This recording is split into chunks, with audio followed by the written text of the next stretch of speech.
ओम शांति। 6/6/26 की मुरली है। बाबा कहते हैं, मीठे बच्चे, अमृत वेले का समय बहुत बहुत अच्छा है, इसलिए सवेरे सवेरे उठकर एकांत में बैठ बाबा से मीठी मीठी बातें करो। सबसे अच्छा समय कब का है? अमृत वेले। उस समय सभी मनुष्य आत्मा सोई रहती है और हम बाबा के साथ बातें करते हैं, बाबा से मिलन मनाते हैं एकांत में बैठकर। तो बाबा कहते हैं सबसे अच्छा समय वही है बच्चों के लिए। प्रश्न है, कौन सी नॉलेज निरंतर योगी बनने में बहुत मदद करती है? योगी बनने के लिए निरंतर योगी कौन सी नॉलेज? एक नॉलेज बाबा कह रहे उत्तर में ड्रामा की। जो कुछ भी बीता ड्रामा की भावी, जरा भी स्थिति हलचल में न आए, भल कैसी भी परिस्थिति हो, अर्थक्वेक आ जाए, धंधे में घाटा पड़ जाए, लेकिन जरा भी संशय पैदा न हो, इसको कहते हैं महावीर।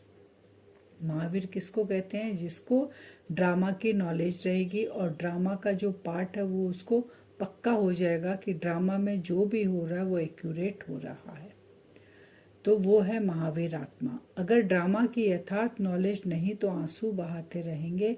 निरंतर योगी बनने में ड्रामा की नॉलेज बहुत मदद करती है। कहते हैं, बाबा कहते हैं, योगी कब बनेंगे? जब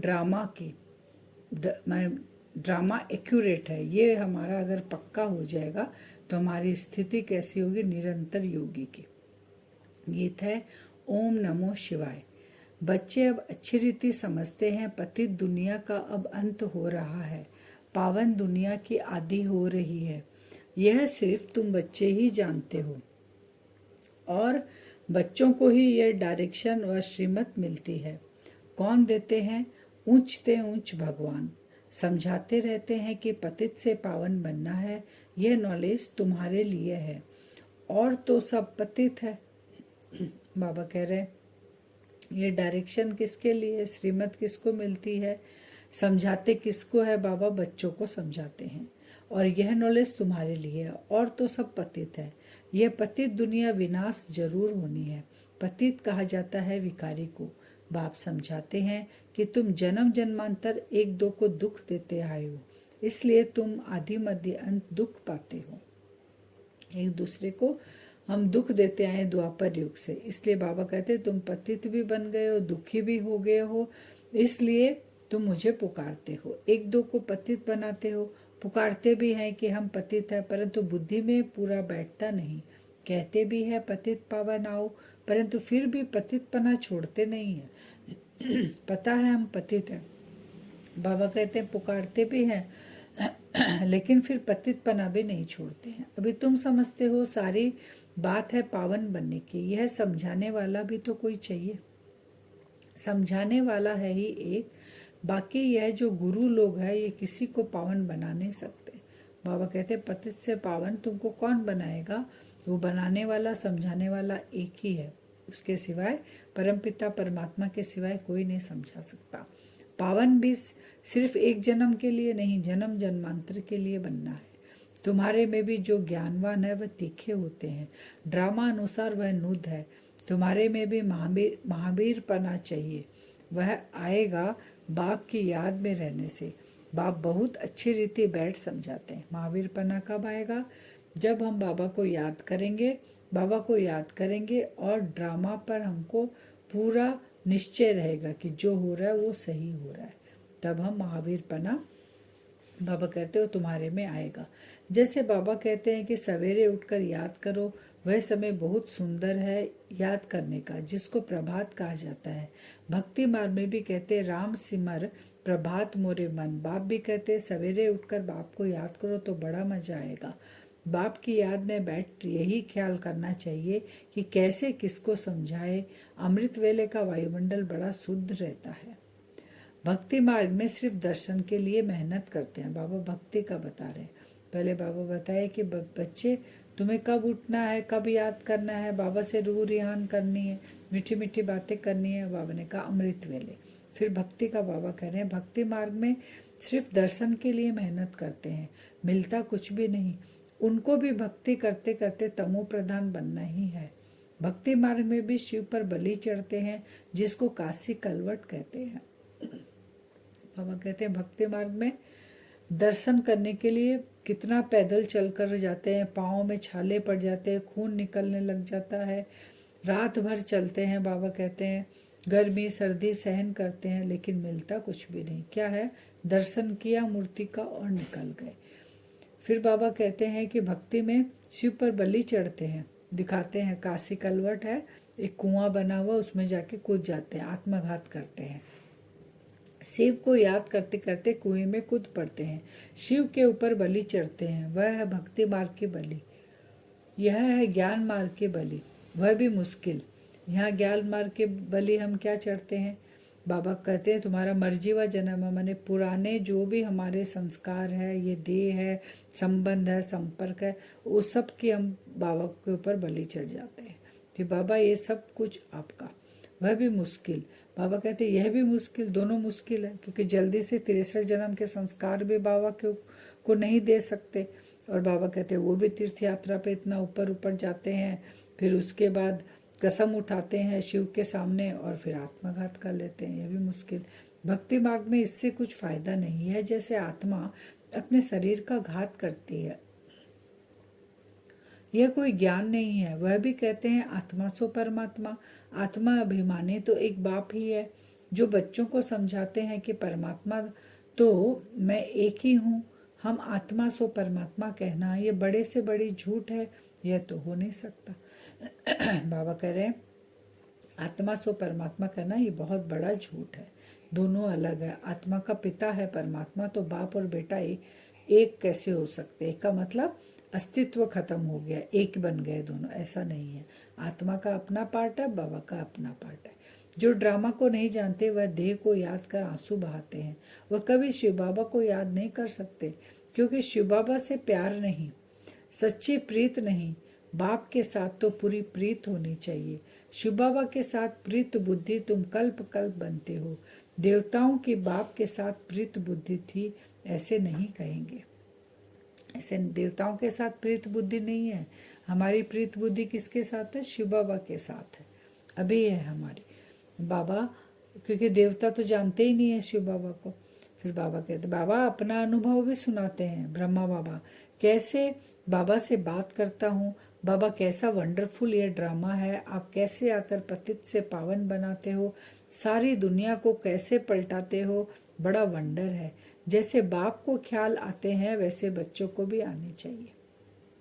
कैसे मनुष्यों का बेड़ा पार करे अथवा कैसे नैया पार करें। बाबा कहते हैं जैसे ब्रह्मा बाबा को आता था ना, बाबा को कहते थे बाबा आप माने वंडरफुल ड्रामा है कि आप हमको मिले, आप पतित से पावन बनाने हमको आए, तो हमको क्या ख्याल आना चाहिए कि बाबा का परिचय सबको मिले, सारी दुनिया को कैसे पलटाएं हम जो दुख में है सब।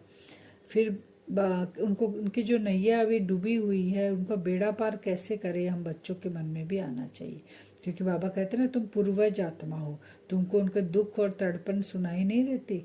बाप कहते हैं तुम पुकारते रहते हो हे पतित पावन आओ, अब मैं आया हूँ। अब तुम पतित न बनो, पतित होकर सभा में आकर नहीं बैठो, नहीं तो वायुमंडल अशुद्ध कर देते हो। बाबा को मालूम तो पड़ता है, दिल्ली में बॉम्बे में ऐसे विकार में जाने वाले आकर बैठ जाते हैं।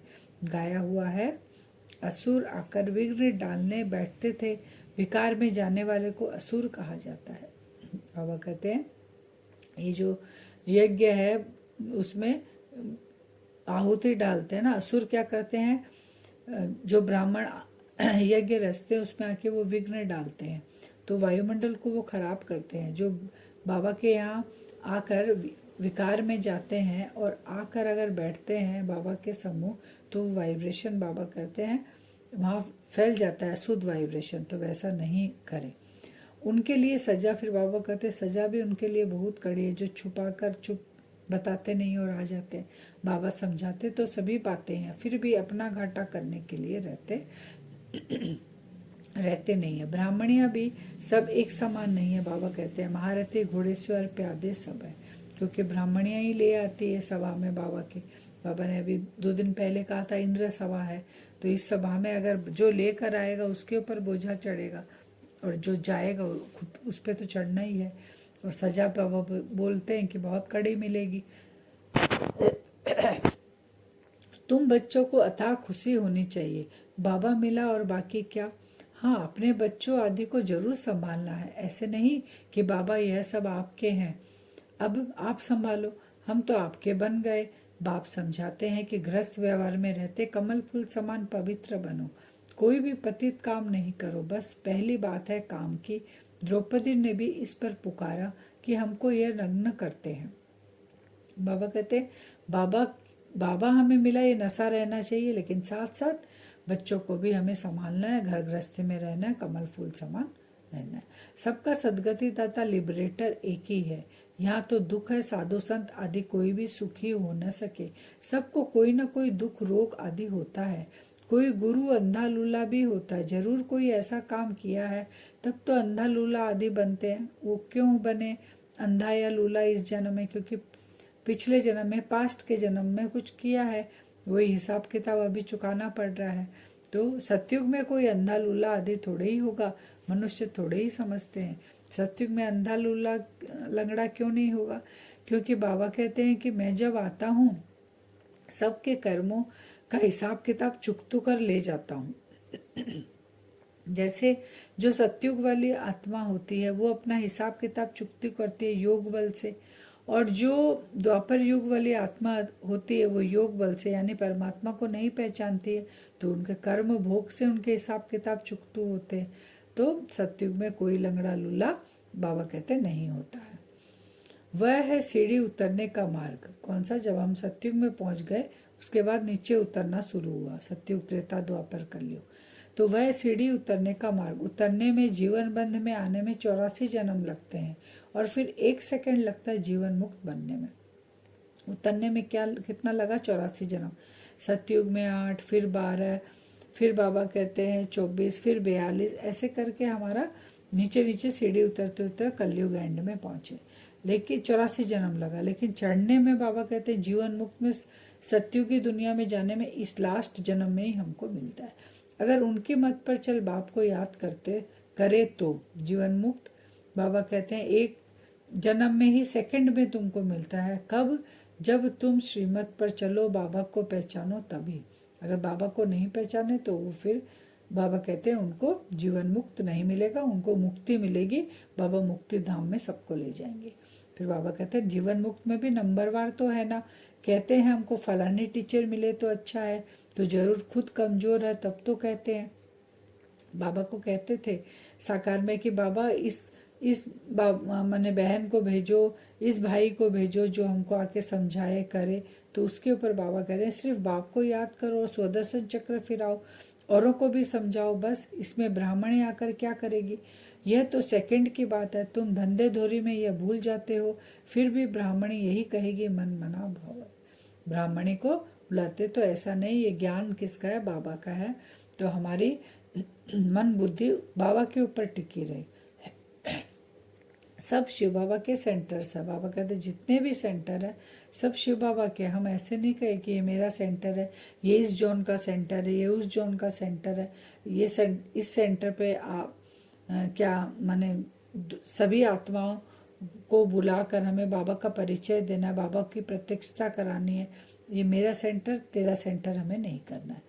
तो हमारा थोड़े ही ये सेंटर है, तुमको ये क्यों होता है कि फलाना हमारा सेंटर पर क्यों नहीं आता? कहाँ भी जाए बाबा हमेशा कहते हैं कोई से भी मांगो नहीं। ये समझ सकते हैं कि बीज नहीं बोएंगे तो मिलेगा क्या?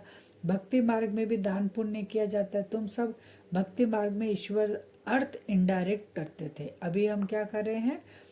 बाबा को डायरेक्ट कर रहे हैं, तो उसका रिटर्न हमको 21 जन्म सुख शांति का मिलता है। बाप समझाते हैं कि तुम ईश्वरीय अर्थ देते थे तो दूसरे जन्म में तुमको एवजत दिलता था, अभी तो मैं डायरेक्ट आया हूँ, अभी तुमको 21 जन्म के लिए रिटर्न मिलेगा, फिर तो मौत सामने खड़ा है। भक्ति मार्ग में तुमको ऐसे नहीं कहते थे कि मौत सामने खड़ा है, इसलिए अपना सफल करो, नहीं तो। अब बाप समझाते हैं जिसको भी चाहिए ये रूहानी हॉस्पिटल खोल दो। घर घर में बाबा कहते हैं रूहानी हॉस्पिटल खोलो। आज का वरदान है बार बार हार खाने के बजाय बार बार हार खाने के बजाय बलिहार जाने वाले मास्टर सर्वशक्तिमान विजयी भव। बार बार हार हमें नहीं खाना है, बलिहार जाना है बाबा पे, तो हम सर्वशक्तिमान मास्टर सर्वशक्तिमान विजयी भव। स्वयं को सदा विजयी रत्न समझकर हर संकल्प और कर्म करो तो कभी भी हार हो नहीं सकती। क्या समझना है? मैं विजयी रत्न आत्मा हूँ, तो हार नहीं हो सकती। मास्टर सर्वशक्तिमान कभी हार नहीं खा सकते, क्योंकि सारी शक्तियाँ हमारे पास है। तो कोई भी पेपर आया तो वो शक्ति को यूज करेंगे, तो हार कैसे खाएंगे? यदि बार बार हार होती है तो धर्मराज की मार खानी पड़ेगी। बार बार हमको अगर हार हो रही है तो क्योंकि हम गुण और शक्तियों से हम बाबा से योग नहीं लगा रहे हैं, तो गुण शक्तियां धारण नहीं हो रही है, तो हार खा रहे हैं, तो धर्मराज की मार खानी पड़ेगी। और हार खाने वाले को भविष्य में हार बनाने पड़ेंगे। द्वापर से अनेक मूर्तियों को हार बनाना पड़ेगा। माने द्वापर में बाबा कह रहे मूर्तियों की पूजा करनी पड़ेगी तुमको, तुम पूज्य नहीं बन पाएंगे। इसलिए हार खाने के बजाय बलिहार हो जाओ, अपने संपूर्ण स्वरूप को धारण करने की प्रतिज्ञा करो, तो विजयी बन जाएंगे। स्लोगन: कब शब्द कमजोरी सिद्ध करता है, इसलिए कब करेंगे नहीं, अब करना है। बाबा कहते हैं कब शब्द क्या है, कमजोरी लाता है, तो अब हमको क्या बोलना है, अब करेंगे। अव्यक्त इशारे हैं। सदा हर्षित रहने के लिए अपने नेचर को सरल बनाओ, सहनशील बनाओ। इस बेहद की स्टेज पर मैं खिलाड़ी हूँ। यह खिलाड़ी की स्टेज सदा हर्षित मुख रहने का अनुभव कराती है। किसी भी प्रकार की कोई भी बात जिसको दुनिया वाले आपदा समझते हैं, लेकिन खिलाड़ी बन खेल करने वाले और साक्षी हो खेल देखने वाले ऐसी आपदा के रूप को खेल समझ सहनशीलता की शक्ति से मनोरंजन का अनुभव करते हैं। क्या करना है?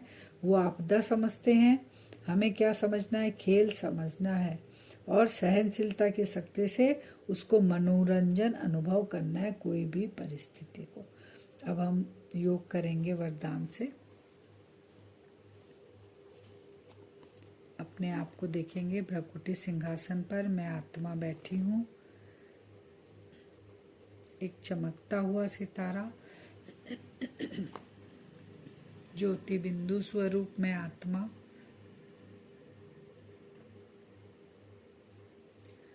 बाबा से सफेद रंग की लाइट मुझ आत्मा के ऊपर पड़ रही है।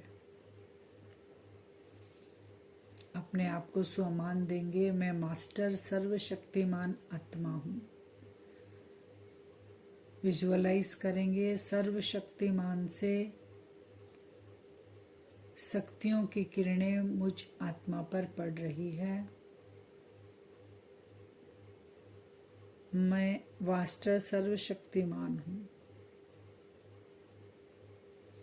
मेरा सब कुछ बाबा के ऊपर संपूर्ण समर्पण। मेरा सब कुछ बाबा का सब कुछ मेरा।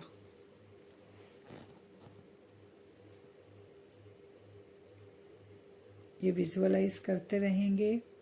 बाबा के पास जो भी सर्व शक्तियाँ और वर्षा है, वो सब मुझ आत्मा के अंदर भरपूर होते जा रहे हैं।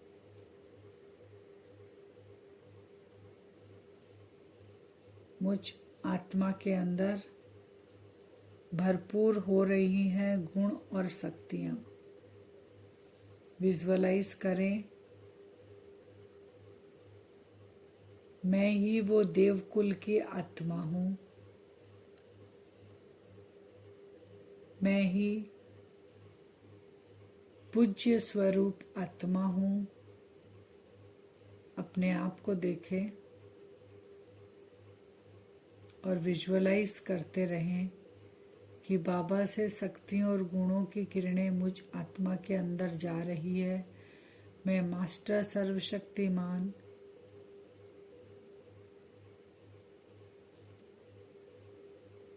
देवकुल की आत्मा वही संस्कार को इमर्ज करें।